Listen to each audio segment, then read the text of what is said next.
जय हिंद बच्चों, सद्भावना ज्ञान चैनल में आपका स्वागत है। आज हम डिस्कस करने वाले हैं वर्ग 10 के इतिहास, अध्याय 3 भूमंडलीकृत विश्व का बनना के अंतर्गत महत्वपूर्ण टॉपिक के बारे में। तो आइए वीडियो को स्टार्ट करते हैं।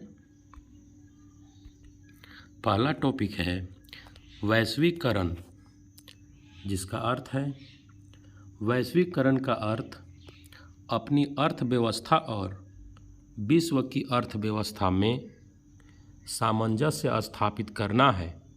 इसके अंतर्गत अनेक विदेशी उत्पादक अपना उत्पाद एवं सेवाएं बेच सकते हैं और हम भी बेच या खरीद सकते हैं, जिसके कारण विश्व के कई देश अंतर्राष्ट्रीय स्तर पर पारस्परिक रूप से निर्भर हो जाते हैं।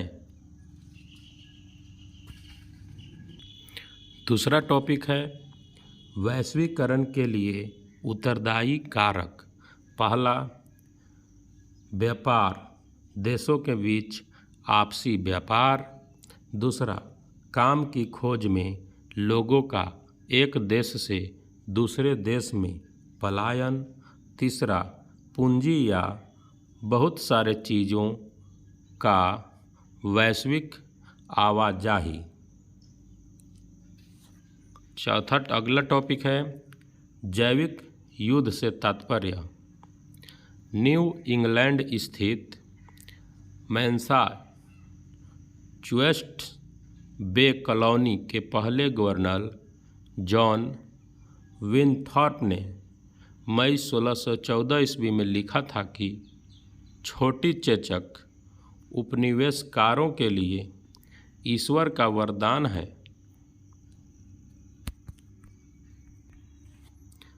देशी जनता छोटी चेचक के कारण लगभग पूरी खत्म हो चुकी थी। इस तरह परमेश्वर ने हमारी मिल्कियत पर हमें मालिकाना दे दिया।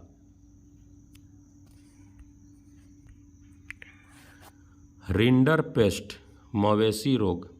पशुओं में प्लेग की बीमारी को रिंडरपेस्ट कहते हैं। इस बीमारी के कारण अफ्रीका में 1890 के दशक में हजारों पशु मारे गए, जिससे वहाँ के लोगों की आजीविका और स्थानीय अर्थव्यवस्था पर गहरा असर पड़ा। अगला टॉपिक है गिरमिटिया मजदूर। गिरमिटिया मजदूर को अनुबंधित मजदूर भी कहते हैं। ये एक तरह से कछुआ मजदूर होते हैं, जिन्हें एक समझौते के द्वारा रखा जाता है। यह एक निश्चित समय के लिए तथा एक नए देश में काम के लिए लागू होता है। अगला टॉपिक है वीटो। यह एक प्रकार का निषेधाधिकार है, जिसके सहारे इसके एक भी सदस्य की असहमति किसी भी प्रस्ताव को खारिज करने का आधार बन जाती है। अगला टॉपिक है आयात शुल्क, टैरिफ। किसी दूसरे देश से आने वाली वस्तुओं पर वसूल किया जाने वाला शुल्क आयात शुल्क कहलाता है।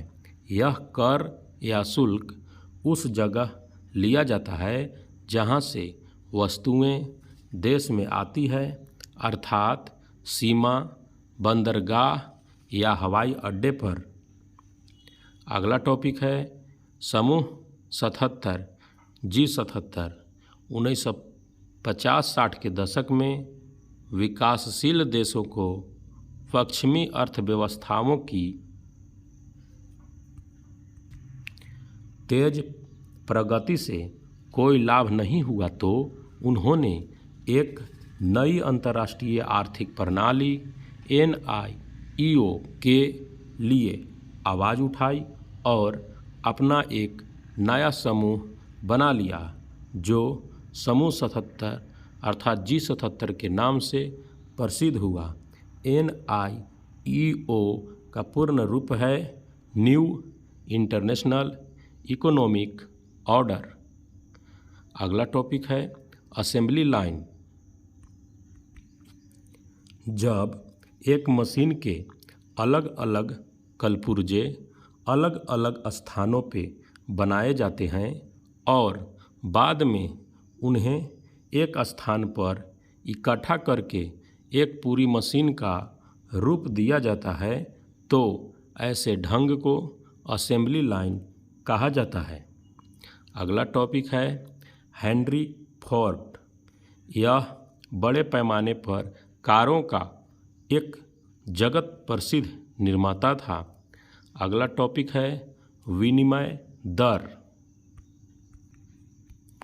इस व्यवस्था के जरिए अंतर्राष्ट्रीय या व्यापार की सुविधा के लिए विभिन्न देशों की राष्ट्रीय मुद्राओं को एक दूसरे से जोड़ा जाता है। मोटे तौर पर विनिमय दर दो प्रकार की होती है। पहला स्थिर विनिमय दर। जब विनिमय दर स्थिर होती है और उनमें आने वाले उतार चढ़ावों को नियंत्रित करने के लिए सरकारों को हस्तक्षेप करना पड़ता है तो ऐसी विनिमय दर को स्थिर विनिमय दर कहा जाता है। अगला टॉपिक है लचीली या परिवर्तनशील विनिमय दर। इस तरह की विनिमय दर विदेशी मुद्रा बाजार में विभिन्न मुद्राओं की मांग या आपूर्ति के आधार पर और सिद्धांततः सरकारों के हस्तक्षेप के बिना घटती या बढ़ती रहती है। तो बच्चों, इस प्रकार से इस चैप्टर का महत्वपूर्ण टॉपिक के बारे में चर्चा संपन्न हुआ। इसके अन्य प्रश्नों के उत्तर हम लेके आएंगे नेक्स्ट वीडियो में। तब तक के लिए जय हिंद, वंदे मातरम।